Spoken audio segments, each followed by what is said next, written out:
Can we do it?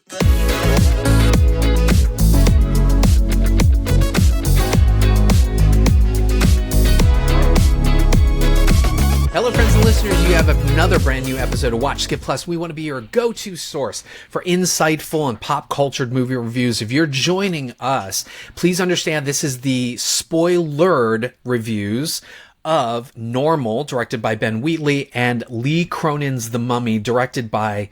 It's in the title, folks. So definitely check out the playlist in the description. We'll link to the spoiler-free review of this. But for now, we're going to spoil the shizzazz out of these two rather surprising entries in some ways, right? I think they both defied expectations, maybe one in the wrong direction. But Mike, let's start with Ben Wheatley's Normal. Mm-hmm. So...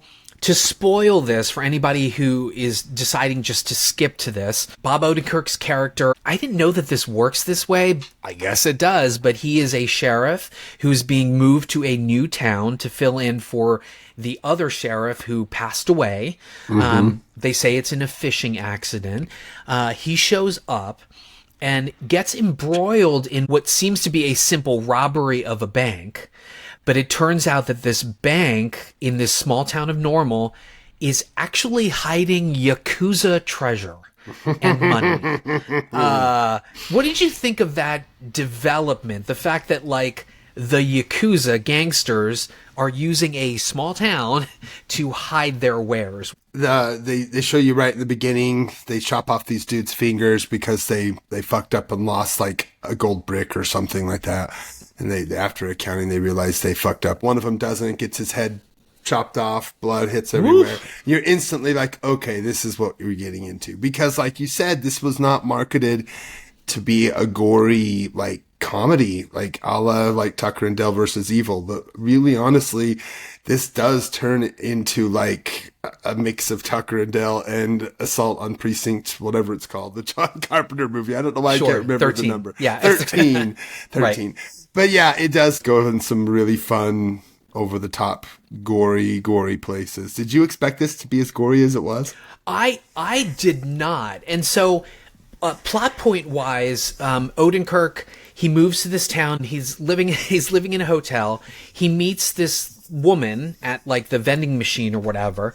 And we sort of follow her string of events because they are trying to rob a bank, basically. And so we're treated to this, like, flimsy robbery scene gone bad where they're like, this is all the money? Hello, it's a small town, folks. Mm-hmm. Did you think you were going to get $8 million?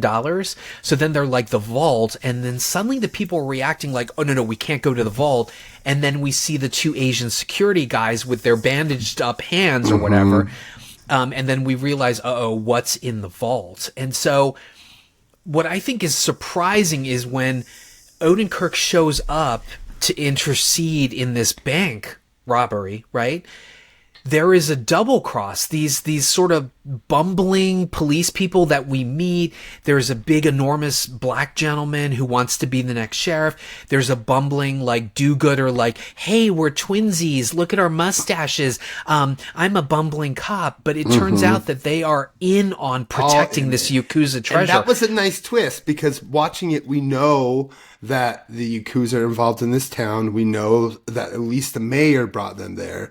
And we suspect that the sheriff was murdered because who dies holding their fishing pole and in their underwear? Only wearing their underwear in a town that has a crazy winter like that. Yeah.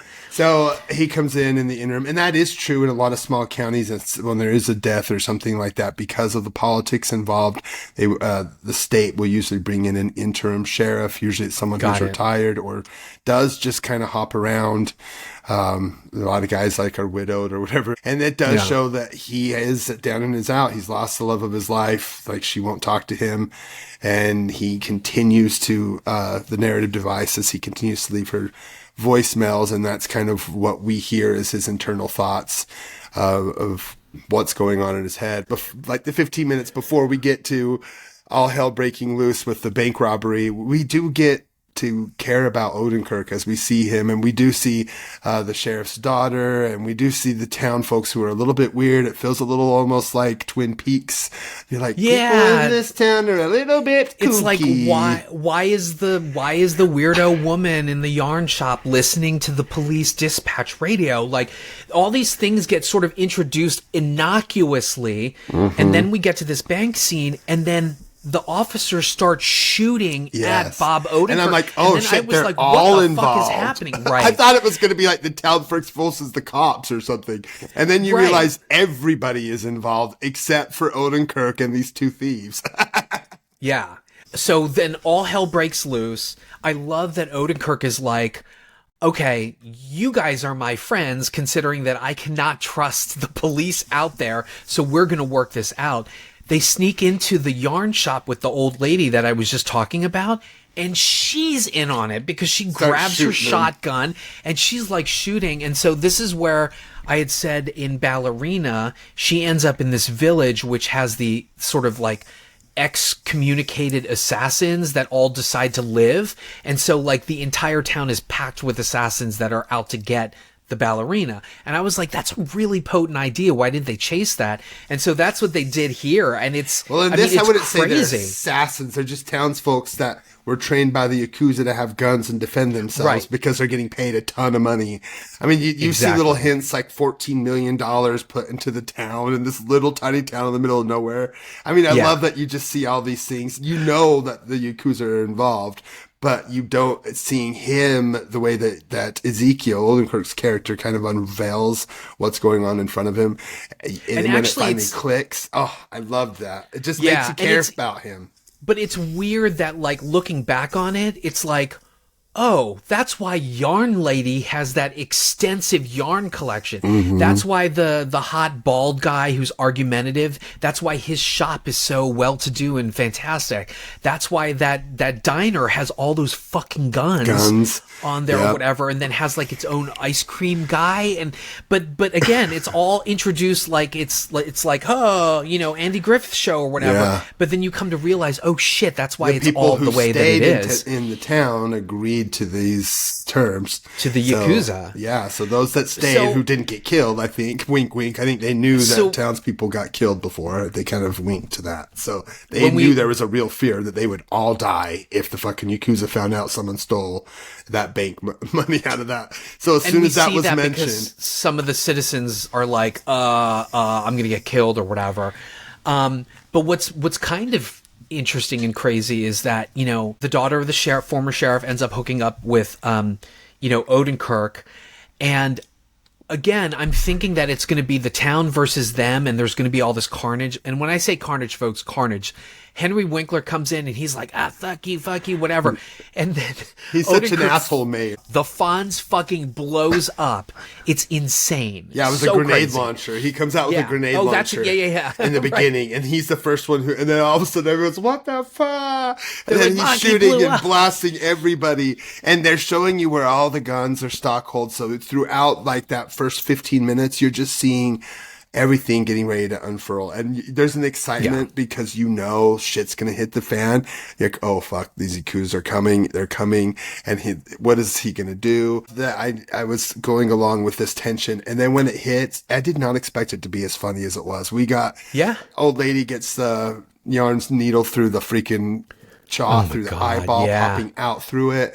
I mean, people get their faces blown off. You've got dudes getting blown up to shreds everywhere, and it is done in a wonderful mix of practical and CGI that mars pretty well. Sometimes the fire was a little bit too CGI fiery, but that's okay because this is a unique, different movie. It's a harder sell. It's more of like a neo-noir western where it's the one good guy who's kind of like, he was kind of a Clint Eastwood type of character. Odenkirk comes in and he's set up that way. Yeah. And he's got a past trauma of somebody that he ended up shooting over a sexual assault. And there was some really interesting backstory in the way that he connects with the robbers, who then, which was a weird choice to have them just drive off with the gold brick. Which in the beginning you find out but that's not only the weirdest and you choice. never see them again. What I thought was going to end up being a big battle, the town decides, because they know people are dying, they know Odenkirk has got the shit and he can fight back. They all decide to pretend like nothing's happening. Nothing happened because they know the Yakuza are coming. I like that twist. They contrive a situation where they're like, oh, so-and-so got a little drunk and drove into the bank or whatever. And then when they show up, the Yakuza look and they're like, oh, okay, nothing happened. And they decide to have a dinner together. Now, again, I was not expecting them to do that. I thought it was going to be like an all-out town versus the Yakuza. But then this is where, as if all of the capitalism sort of commentary of like a small town taking the money so that they can flourish, right? I get that, capitalism. But there is this weird undercurrent of, things that happen by chance. So at one point, the couple is getting beaten up by this like sexy large man, and something happens with a sign where it just kind of like falls over, smashes his head in, smashes that guy by chance or whatever, right? And so I was like, wait, why did that just happen? And so at the end, they're having this dinner in the diner place where there's all the guns on the wall. And it's like all the Yakuzas are lined up, all the townspeople are lined up. And the one bartender opens the champagne bottle, the cork flies off, it hits a gun, which fires off. Has their guns, Yakuza's head goes pop. oh, that's right. So the gun goes off by accident. The Yakuza's head blows up from that. And then we've got the true romance standoff, and it's like, oh my God, what the fuck's going to happen? What do you think's going to fucking happen? That's great. And Throw then the tables. there we get our bloody third act gunfight, which is crazy. I loved the gunfights. I thought they were great. They never went over the top with the gun fu stuff. It doesn't feel like Nobody, which felt like it was trying to be a John Wick spinoff. It feels like it's its own thing. That's what I liked. Yeah. It feels like Odenkirk's like touching on the script this time really just added what needed to be there. Wheatley was the right hire. He was allowed to express his way of kind of mixing these genres, a little bit of comedy, a little bit of gore, and I think that's maybe what Free Fire was missing, was maybe a little bit more chaos, maybe a little bit more gore, maybe a little bit more over the top, because it does get kind of just Tarantino talky at points, where this doesn't. It flows really well, and it's just over 90 something minutes, and it just ends itself in a great little bow. I love where it ends up. Yes, it might be a little bit predictable, but I just loved every second of this thing. I was cheering through every gory, explosion, gore piece, head chopped off, artery, blood, gore, just everything you could imagine in these kind of movies just happens. And it's all done so well, looks so well, not an over the top amount of CGI. It looks like a lot of it was done practical with little, CGI touch ups here and there. And that's really let's also talk about that ending. He ends up in Texas in a different town. Yes. He's with the daughter. The daughter's now Florida, right? Was it Florida? I thought it was Texas, but he ends up taking on the daughter as a deputy who ends up loving violence, which I thought was kind of fun. Although, what does that say about former military loving violence and guns? I don't know. And then at the end, he is leaving his typical voicemail, and then the woman answers. I don't know but the problem is if we get a sequel, it's just going to feel like Nobody 2, where he reunites with the woman and they go on vacation and something happens. I don't know. Yeah. But I really wish we would have gotten this before Nobody 2. Yeah. So I think that people are going to avoid this thinking it's one thing. Yes. But yeah, I love it. I loved it. And you say, before we segue, what didn't work for me about Bullet Train, the comedy, works here. That kind of like gory comedy and even just situational comedy. It definitely, nothing against 8711, but this really worked. Kolstad and Wheatley and Odenkirk working.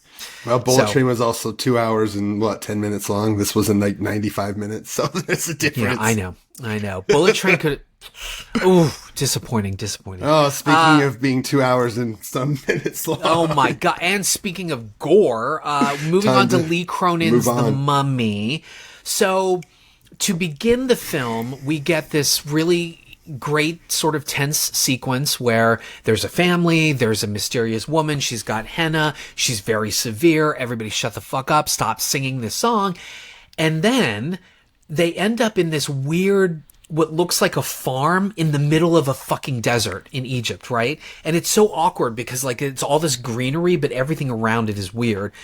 So they get home and they're doing all this stuff, and then suddenly they end up in a basement which has a skylight which appears to have the top of a pyramid in it. And I'm like, who are these fucking people? And then they go down into the tomb, and then they open it, and they're checking to see if the mummy is alive or something. Yeah, there's like an esophagus in there, and I guess, I don't know. I guess they're supposed, they don't really explain it, but I guess they're supposed to redo the... I think like Prince of Darkness, they were like guardians of it. Like the family was cursed. Yes. And they were guardians of this mummy. So, to spoil everything, folks, because again, over 2 hours and 5 minutes, what you come to discover, because it's split between seeing this opening, right? Then we flash forward to Jack Rayner and his family who are in Egypt. He's like a reporter for like CNN or something. And he's using I love that, using his hands and stuff like that or whatever. Oh, like me. His wife is a doctor. And what ends up happening is that while the wife is at the hospital, the father is supposed to be watching the little girl, Katie. How did your wife think of the tagline, "What happened to Katie"? She has nothing to do with this movie. She didn't want to see it? Okay. No way. Not a horror Body fan. Okay. horror is not her thing. Gore, Her no. thing. Okay. So he's supposed to be watching Katie, and the woman that we see in the beginning shows up, and it's all like out of the Predator handbook. Here's some candy. Let me show you a magician trick. And then she gets kidnapped by this woman. And they obviously have no idea who she is or what's going on, but they do find all of these chocolate things. And then it flashes 8 years forward. I was like, what the fuck? Oh, but you're missing the run where he's chasing her down. Oh, he's chasing the woman. Yeah. And that was the closest thing we got to Tom Cruise wink when he's running through the Yes. sandstorm. Sandstorm's hitting him and he's running through it, screaming her name, getting a mouthful of sand. That was... It was a nice nod to that. But, and but as then a parent, eight years hit later. Me. I was like, I know, but we do also get that scene where the young detective and the supervisor are there, and they're all like, oh, talking in Egyptian. Oh, they must have done it. They must have done something. And of course, he understands Egyptian, and he's like, you're saying we did it, whatever. And then it flips 8 years forward. I was like, oh my God, what the fuck? Dude, you've seen you are a reporter. You know the family gets blamed first, dumbass. Totally. And your story was you chased her through the town, but who knows if you didn't do it yourself or plan it yourself. And yet they want us to believe that, like, his reporter instinct is what keeps him chasing this. What happened? And so I was getting a lot of like The Vanishing. What happened to my wife? Do you remember the movie, the original The Vanishing? And it's like, careful what you wish for. Sometimes you don't want to know what really happened, right? Yeah. And so 8 years later, they get a call that they found Katie. And Katie, they find her in the sarcophagus that we see in the beginning, but it has survived a plane crash. And I didn't realize this, but the two men piloting the plane crash are the two young boys from the opening interlude or whatever. Yeah. And so they open the sarcophagus, and she's mummified basically, but she's still alive. And so they bring her back in really quick succession to New Mexico, their home. Can we just bitch about that? Like, honestly, you see this daughter who you think has been sex trafficked or tortured or held into a dark space where her skin's like rotting off. It looks like she's just like not even alive. And you just take her home. You don't rush her to an American hospital or get her a psychiatric check. There were so many like immediate convalesce at home. So crazy. You spend so much time on this slow Cairo like world that you miss out on things like that. It did bother me that there was moments where we should have got more of what happened and the emotional toll it took on this family. We get a little wink of there. Yeah. he was supposed to go to New York. They ended up going back to New Mexico, which he didn't want to do, to live with her family. You could tell he's miserable doing what he's doing in some small Albuquerque, station like instead of morning show, something. Yeah, or and other. you could tell he doesn't like it, and you could tell that she's more attached to her mother than him. And so, yes, their life is not that great. The kids are just a reminder that their one is gone, and you get little blinks of that, but you don't get enough. And then you have this opportunity to grow on the family, and instead they just, let's get to a gore fest. And then it turns into her actually not being her, but being, possessed by a demon. Yeah. So the legend, the mummy legend here is there is a demon called Nazmaranian. Yeah. And the family in the beginning has been cursed to watch this thing, and to prevent its release, they have to mummify another body after the Nazmaranian has sort of spent this other human life. Mm-hmm. And it comes out that like a child is even better because a child is innocent. You get a longer stretch of time where you don't have to replace the body with another mummified vessel. Mm-hmm. The demon was mad at her. You could tell because the demon killed her husband because he was hungry for a new body because the one in there was way over dead. And so there was a cool scene when they're lifting to check on him, these hooks that lifted this big heavy sarcophagus like lid off. One whips back and grabs the husband and rips his jaw up. That was cool as hell. Oof, it was so crazy.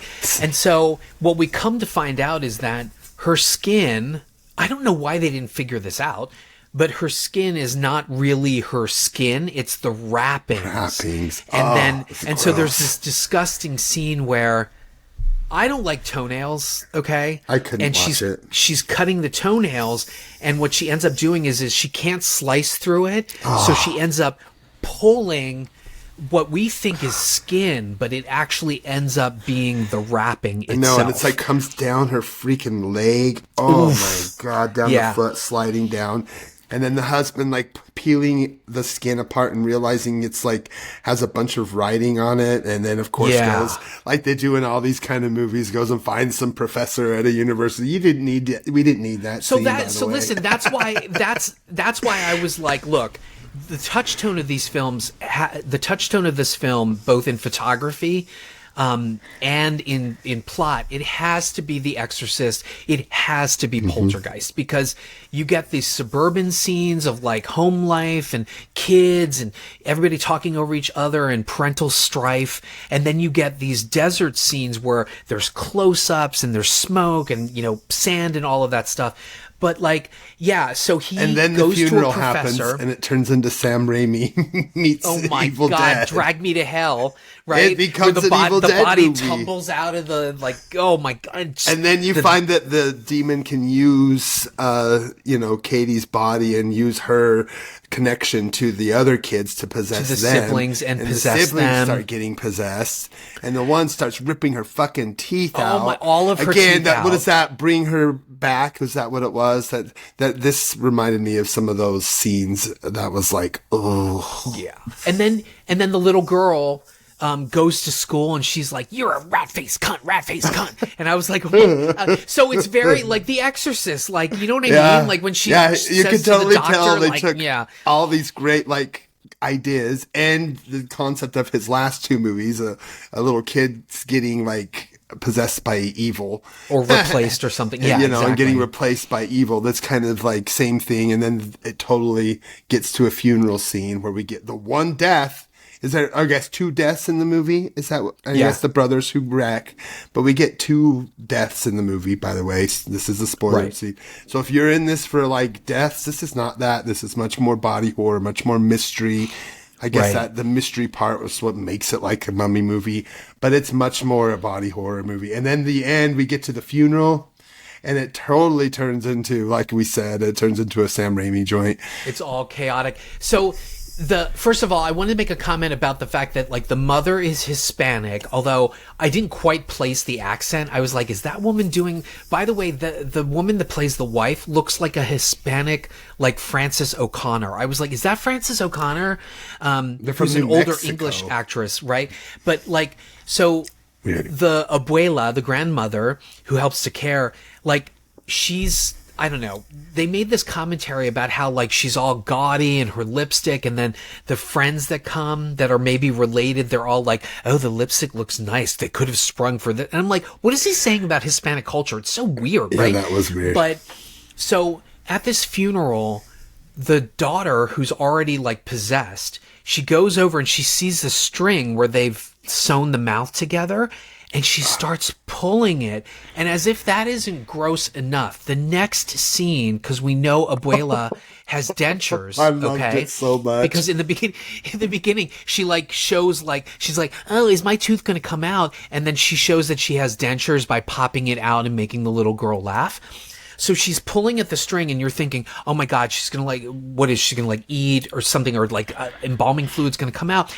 And then the next scene, she's wearing the grandmother's dentures, and she smiles, and there's like all the, oh my fucking I loved it so Christ. much. It was awesome. It was disgusting as shit. Oh God, that was so crazy. And then like she possesses the son, and the son's like beating his head or whatever. Oh my God, that was crazy. So I think the problem is that he didn't know what he wanted this movie to be, because then we take this sojourn and follow the detective back to the place. She finds the woman, ends up shooting her, and then I don't know. It's like this escalating, like horrific scenario after another. It reminded me a little bit of like the Pope's Exorcist as well. The Pope's Exorcist felt that way too, just homaging like a Sam all of Raimi that stuff ripoff. and then going crazy. Yeah, completely. And when I say that the production design is too on the nose, that house in Albuquerque, it looks like a tomb. Like, I don't know how else they could have telegraphed that at the end they were going to end up burying the husband. Yeah. The husband. He sacrifices himself. Yeah. Because they find out that the detective has watched these videos so many times that she's memorized the seance. Oh no, she brought the video. Yeah. So the family, in order to bring it to the next generation. Was heartbreaking to me. I could not imagine watching my daughter being basically murdered on videotape. And embalmed like that. And that is hideous. Oh. So she brings back the videotape because they have to be able to tell the other generations, right? What movie did we watch recently where there was the videotape that showed Bring Her Back? It was Bring Her Back. This is a lot like Bring Her Back. So this is very much like Bring Her Back, and they show the video, which also takes time, by the way, because we're now like, 75% into the screenplay? Oh, let's watch a video or whatever. It's crazy. Which we already know what happened. I don't know if we needed to see that. It was kind of just, that was probably the most disturbing thing, was seeing that little girl. Well, but I think it's the setup so that when everything goes crazy, the father can then make the decision to sacrifice himself and become the next mummy. And then grandma goes all Evil Dead too.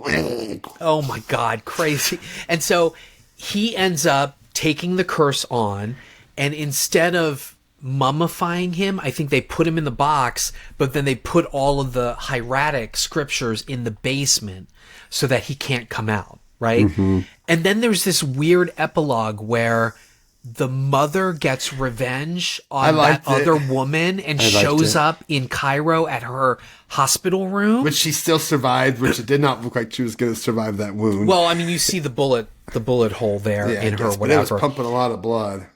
But then she ends up getting her, like, revenge on her by, injecting her and then transferring the demon into her. Which exactly. Then what are they going to do with it? Let it become a sequel where it's everyone in that, like, they break out in the hospital, prison, I guess, or maybe. hospital or wherever. I don't know. Interesting. Yeah. I did cheer at that. I thought that was fun, turning into a little revenge. But that could have been post-credit. It could have been thrown in. But like, seriously, do you want to be The Exorcist? Do you want to be Poltergeist with the family drama? Do you want to be a revenge flick? I think there was a lot going on, and they really just needed to, Lilu, Dallas, multipass, like shorten it. Yeah. But it was, But it's still a watch, man. Cronin can do horror. Yeah, it's still a watch. I like it. It's not a hard watch for me. It's not a soft watch. It's just a watch. It should be seen in the theater. Even if you've heard all these spoilers, and you're like, I don't know if I want to see this. go see it because it does have great sound design. It does look good.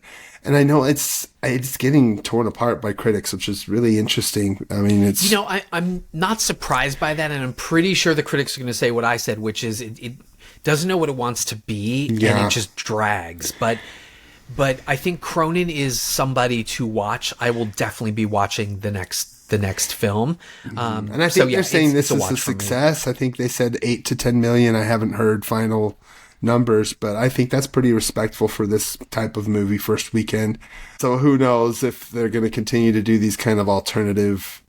I mean, isn't this technically... Universal monsters. Universal is... I did see the Universal thing in the beginning of this. Wait, was it? I don't think it's Universal, though, because this is New Line with Blumhouse, and it's a Warner Brothers, basically, essentially. Oh. Interesting. But maybe they got the rights to it. I have no idea. Maybe that's why they also called it Lee Cronin's The Mummy, so that they didn't think it was Universal. But this could have easily been snuck into the dark universe, because when he sees the professor, who, by the way, looks a lot like Russell Crowe in Tom Cruise's The Mummy, he could have easily been Hyde with Prodigium and translated that stuff. Anyway, missed opportunity, folks, is what I'm going to say.